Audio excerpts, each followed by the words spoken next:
3, 2, 1, 0.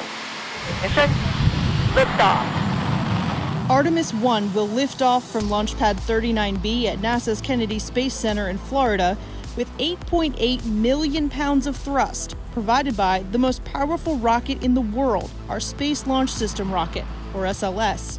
The uncrewed flight will be the first integrated test of SLS, our new Orion spacecraft, and exploration ground systems at Kennedy. Artemis I will send Orion beyond the moon, 280,000 miles from Earth, farther than any human spacecraft has ever flown.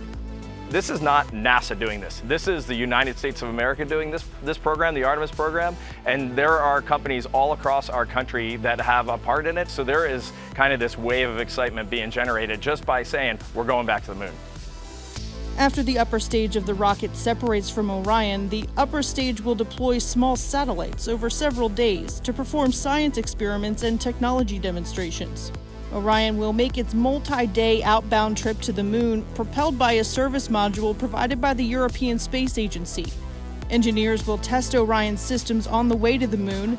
Then, Orion will fly about 60 miles above the lunar surface, using the moon's gravity and engines on the service module to enter a lunar orbit. After about a month and a total distance of over 1 million miles, Orion will return home, faster and hotter than any spacecraft has before. A primary goal of Artemis I, ensure Orion safely returns to Earth before we fly with humans. When we do, we'll build our capability for sustainable lunar exploration, preparing us for missions farther into the solar system.